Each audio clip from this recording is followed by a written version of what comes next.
Good morning. Welcome to this BT for Europe, the European Network of Business Travel Associations, launch of their position paper on sustainability. I'm Mark Watts. I'm a former member of the European Parliament. It's a great pleasure for me today to be hosting and moderating this launch. It will take 30 minutes. And it's great that you are able to join us today. We're going to outline the position paper, and there'll be an opportunity also for questions, answers, and discussion. Please use the chat function that's provided by Zoom. You won't actually see the questions you table, but don't worry, we will. And we'll try and get through as many of the questions as we can. And if we can't get to your question, we'll try and get back to you or put information on our website, BT4Europe.com. So once again, thank you for joining us. It gives me great pleasure, first of all, before we introduce Angela Lille, who will be presenting the position paper, to introduce Patrick Diemer, the chair of BT4 Europe, who will tell us a little about this important and new organization on behalf of the European Network of Business Travel Organizations. Over to you, Patrick. Good morning. Thank you very much, Mark. Thanks for the kind introduction. Next chart, please. Thank you very much. Earlier this year, 13 business travel associations from across Europe came together to form the European Network of Business Travel Associations. Our purpose really is to give business travel a stronger voice in Europe. It is, of course, necessary to continue our efforts of our member associations in the various member states of the European Union and in EFTA, but we also want to elevate our industry on a European level. That is our raison d'etre. Next chart, please. We represent the thousands of buyers of business travel. These are commercial corporations, non-for-profit institutions, and public administration who all send their employees on business trips. It is for this that we do represent the buyers of business travel in our industry. And we have identified 4 clear responsibility priorities for us going forward. First, and this is why we're here together today, sustainable business travel, digital transformation of our industry, restart business travel post the pandemic, and get the facts and figures on European business travel into the open. That's for my little introduction about the European Network of Business Travel Associations. And now over to my colleague Angela Lille to talk about our first priority, sustainable business travel. Angela, please.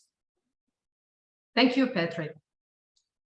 Today, I'd like to talk to you about the results of our sustainability working group. We, business travel buyers across Europe, demand sustainability. It's our clear intention to contribute to United Nations call for urgent climate change. We want to contribute to the European Green Deal and to Fit for 55 package. We see the need to change our travel behavior and break old patterns. For our contribution, significant steps in improving the access to streamlined, accurate, and comparable data on travel services CO2 emissions is urgently needed. Therefore, the European business travel industry as a whole and the European business travel manager communities represented in BT4 Europe have identified a set of common data challenges. If these are not addressed and legislated where necessary, it will compromise and slow down the CO2 reduction potential of business travel. Next page, please. For the green transformation of the sector, for the European targets finally, for 2030 and 2050, knowledge and self-awareness of the carbon impact of business travel are key to change. That means the CO2 footprint shall become as important as price. That means the CO2 information shall become a customer right. And not at least, that means a unified standard for CO2 emissions calculations is needed. Next page, please. Historically, cost and pricing has been one of the cornerstones that business travel programs have been designed to optimize for. Therefore, it's no surprise that today, still a large portion of corporate trips are purchased primarily based on its final financial value. Imagine CO2 is the currency of tomorrow. The CO2 footprint of a given travel service, be that accommodation or any type of transportation, need to be part of the decision-making process at the point of sale. Therefore, the visibility of the CO2 footprint at the point of sale is crucial to enable comparison of travel services, to make the improvements visible, to evaluate the footprint for different travel options, to make environment-friendly travel decisions, and to strengthen the awareness. The booking tools available on the market today primarily allow for air travel, accommodation, and rental car reservations, but very seldom include rail as an alternative. If they do, the rail operators often do not allow to cross-border ticketing. The rail booking capacity, the rail booking capability, of course, is limited only to travelers from the rail operator's domestic market. I would like to give you an example. When I search for a business trip from Brussels to Frankfurt, I want to see air and rail options on one page, side by side. That is hard to find. We highly welcome the revision of the Trans-European Transport Network Guidelines and the action plan to boost long-distance and cross-border passenger rail services. In addition, action must be taken to provide information on the available rail routes. The reservation possibility on the train tickets requires a comprehensive integration of the rail fares in online booking tools. In many European countries, rail connection and tickets are only accessible on proprietary rail platforms. Now, bearing in mind that the comparison of ways of transportation, connections, schedules, price, and CO2 emissions is currently extremely time-consuming and in some cases impossible to perform in the travel tools. The much-needed awareness, access, and practicability around the choice of sustainable transportation options at the point of sale will fail. So we need rail transportation options fully integrated into all reservation systems for business travel, without any restrictions for cross-border ticketing. Furthermore, the initiative for multimodal digital mobility services would significantly support the greening of business travel, making the European connections of all types of ground transportation better accessible. Let's have a look at the next slide. Why it is important that CO2 information become a customer right. Data of carbon emissions from corporate travel is a prerequisite for the transformation effort to build more sustainable business travel practices. However, obtaining CO2 emissions data for the purchased travel services is not as straightforward as it should be for the corporate clients. Some travel service providers and travel agencies offer CO2 emissions data for flights as a standard value and free of charge emission reports to their customer. Other travel service providers treat this as a chargeable service of a consultancy character. We see different practices across Europe and service providers. CO2 emission reports for purchased travel services need to be obligatory and free of charge for all corporate customers. given that the recovery from COVID-19 is still ongoing, the financial power of the travel industry is still weak. We urge the European Union to ensure financial support for the travel industry. This is essential to realize the necessary digital solutions required to provide accurate and timely CO2 data. For many companies, the corporate sustainability reporting directive is already binding. For them, the preparation of the non-financial report is reality. On the one hand, the awareness of sustainability was growing. On the other hand, the data collection of travel data is still a challenge. In the revision of the Corporate Sustainability Reporting Directive, the companies in scope for non-financial reporting will be expanded, and therefore, the access to reliable, detailed, and quality CO2 emission data from business travel service providers is urgently needed.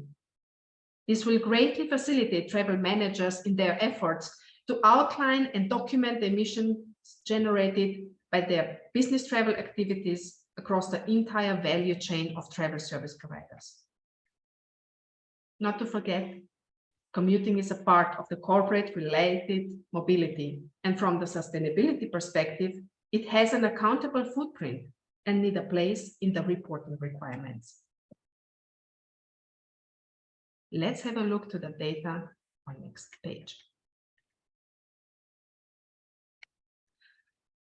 A further big challenge for a sustainable business travel are the various calculation methodologies for CO2 emissions. This chart is an example from my daily work. As a travel manager, I receive CO2 reporting. In this case, you see the basis calculation in this comparison with the same flights. There are at least 7 methodologies to estimate CO2 emissions for a flight. These are shown here side by side in different colors. And on the left side, you see the tones in CO2. Of course, I cannot and I should not make a choice which of these are the right, which of these are wrong. How shall I calculate our footprint if various providers apply different methodologies? How do we know which one they applied? How can we acknowledge improvements in mobility?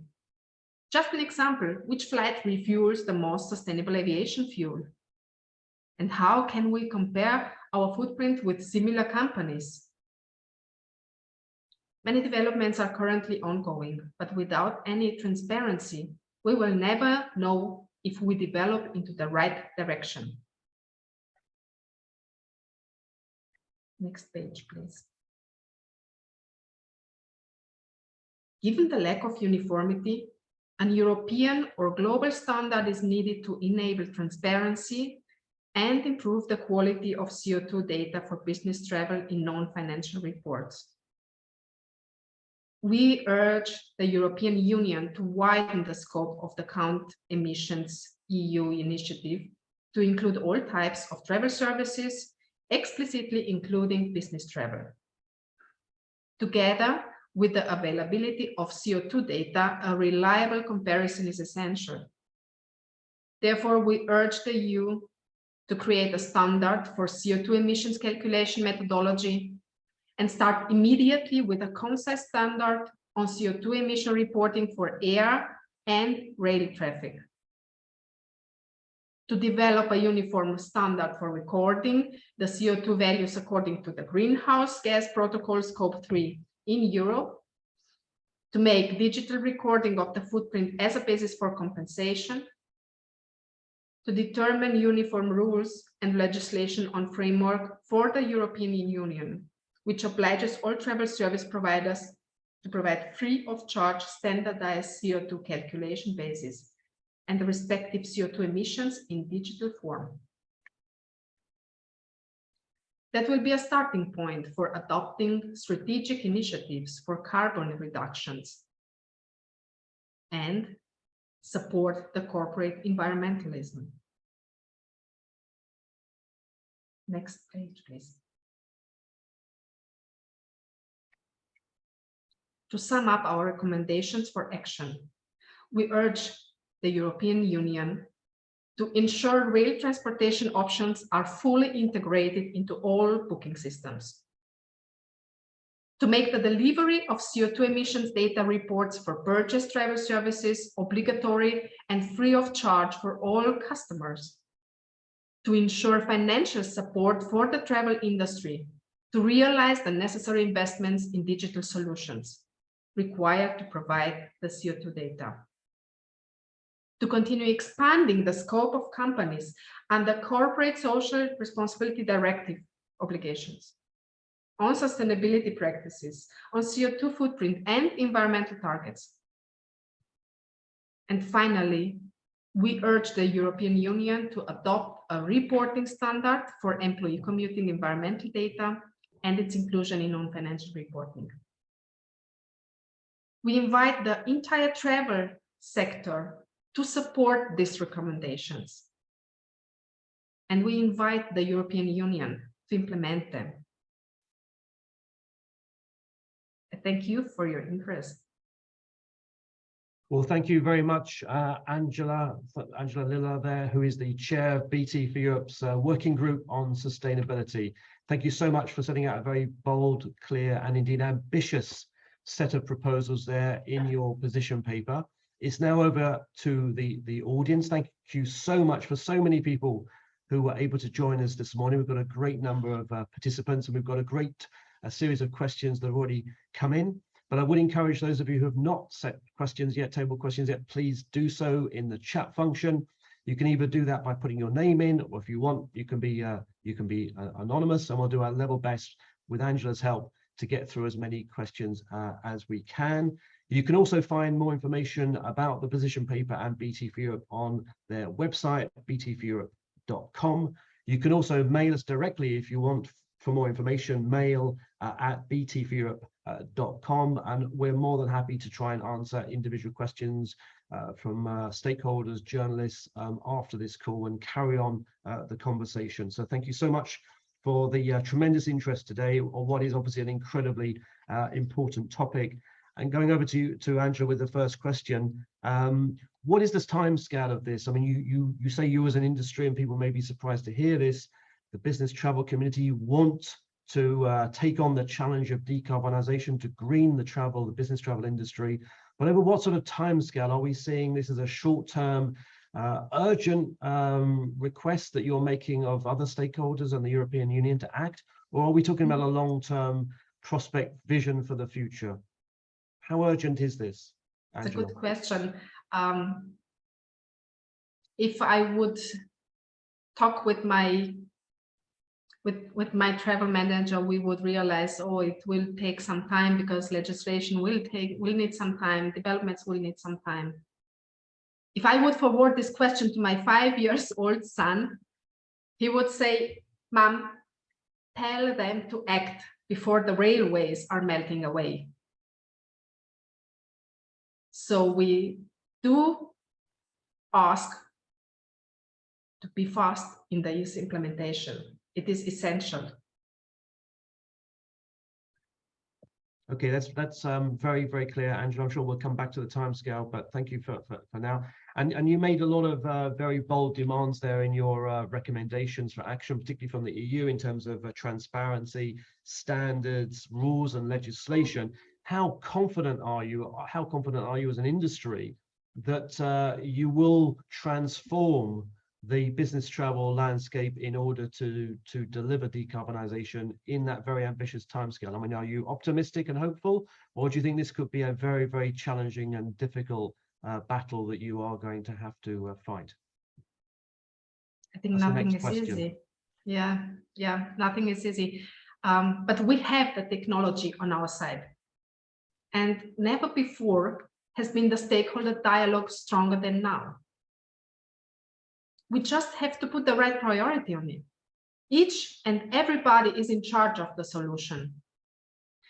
What I mean is, if there is a travel agency listening today, if you think about improvements for your customers, CO2 data reports on monthly basis are the target.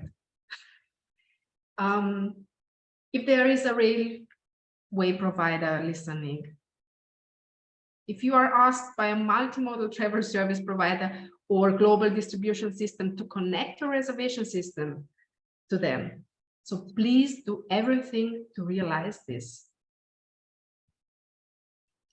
Thank you very much, Angela. If we can go over to some of the other questions now. Again, some people have provided us with names. Those first questions, we had no names. Some people have given names. That's up to you. The next question is from Alberto Malpartid from TripCare. And Alberto says, the fact that all services are on the same platform is all very well, but we must take into account the costs of this distribution, don't you think? That's a very good point there by Alberto. What about, we want all this, but what about the cost, the financial impact, particularly on service providers? Who will pay for that, Angela? Yeah, this is a really good question. And we discussed a lot, how can we manage and how can we provide, what is really our request to European Union. And therefore, we emphasized that the solution is a digital solution. We all know that digital solutions do not need only time, they need to be developed, they afford a lot of costs. And therefore, we ask for financial support for the travel industry to make this big step, to make this technical development to solve a sustainability problem. And that, if I may, Angela, brings us, I think, to a link question, which is from Amon Cohen, who says, noting what you say there, but what is the case for obliging travel service providers to provide emissions data at no charge? That's what you're saying, I understand. He says that buyers have to pay for travel spending and booking data. So why shouldn't buyers basically pay for the emissions data as well? Why should the travel service providers provide it free of charge, Angela? What's the rationale there? Sustainability thinking and acting, it's something, it should be very basic in the future. It should not be, a travel manager should not depend if the company is a big one, is a small one. It should not be dependent on if a travel manager has the budget to buy reports to understand the travel behavior in terms of CO2 emissions. It should be a self-understanding topic. And therefore, it is really necessary to have this topic solved where the data are as much as possible gathered together.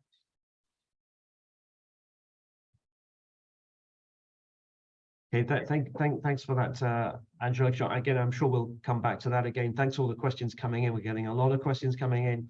We'll do our best to try and get through as many as we can. If not, as I said, there are other routes that we can have conversations with you and follow this up. There's an anonymous question that's come in on basically on this issue of the timescale. We already discussed that, but basically making this important point. He says, we know what measures, or he or she says, we know what measures you can take to reduce CO2. Some of them are already implemented, as others that you're proposing. But do we just wait until all this data is correct before we act? A very good point there, I think, Angela. Now, are you proposing that we just wait for the regulators to act and create these standards and new rules, or are there things we can do now to decarbonize the business travel industry? This is so right. Yes, yes. We discussed a lot of what can we do, what companies can do to reduce the CO2 emissions. And of course, there is a need to change our thinking, our behavior. Whatever we thought in the past, it is right. And if a business traveler was traveling regularly between Vienna and Frankfurt, and there was always the topic to fly, why not going by train? It's also possible. It will not take so much more time, and it is also a feasible way to come from Vienna to Frankfurt. What we say, we need to make CO2 emissions visible. We do not say wait until we will have it. We need to act now, but we need to reach everybody, to reach those who are already knowing it. We are needing to reach those who are thinking in data, and we should not forget we are coming from a world where we are thinking about economists, we are thinking in money, in budgets, in consumption, in are we in the budget or exceeded the budget. If we would have the CO2 emission data like we have the costs, we could integrate, for example, the sustainability in an usual reporting process, in a controlling process. It could be possible to set not only targets in euro, but to set targets in CO2 emissions. The topic is we need different types of measurements to achieve a sustainable business travel. Thank you, Angela. Very, very clear. In fact, following on the point that you're making, there's a question in from Glenn Thorson from FCM Consulting. He says that he completely agrees with you on your recommendations across the board, and he says that the RAL should be the focus. You've just referred to the importance of the RAL option. It's something we can do immediately. He said that's the top priority right now, but that more fundamental point about integrating it into all these tools and standards, are you already seeing a positive response to this idea? And how will you take this forward, in particular on rail as BT for Europe? Do you think there's support for that, for integrating rail as an option, having clear comparable standards for rail vis-a-vis other options? And how will you take that forward to deliver that on the ground? I'll ask Glenn.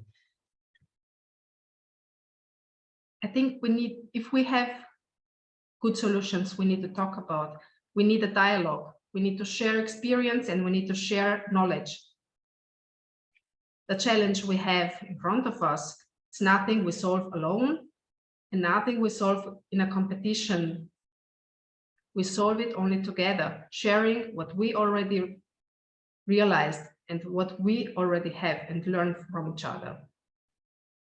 And this is a role we have in our associations to bring together what travel manager needs and what travel industry can do. And vice versa, because we are also know travel manager can support the business traveler to change their behavior, which is crucial. We need a healthy demand management. Thank you, Angela. I'm very, very quickly, because we're conscious of running out of time, but we've got a question from Jose Maria Puerto Gonzalez on the issue of timescale. The EU does need to set new standards, but as I understand it, Angela, you referred to it, they are actually reviewing legislation now. In fact, some legislation has already been agreed, but the details need to be finalized in this very area. So I guess you're anticipating the EU could actually move quite fast on this. Pardon, I did not understood the acoustic. Could you repeat that question, please? Sure. I mean, could the EU move fast on this, Angela, given that they are actually dealing with this legislation now? I guess you're hoping that they can. We hope intensively. But the message is to all of us today, to all of audience and those who will read afterwards. We should not wait until somebody say, you have to do the next step. We all know there is something to do, and let's do it now. Well, that's a very good point. A note to end on. We cannot wait. Let's do it now. Thank you so much to Angela and indeed Patrick for presenting the BT for Europe's position paper on sustainability. We're more than happy to follow up questions and enter into a discussion with stakeholders, regulators, journalists, and others. Please do contact us via the website bt4europe.com or mail at bt4europe.com. Thank you very much for joining us, and have a good day.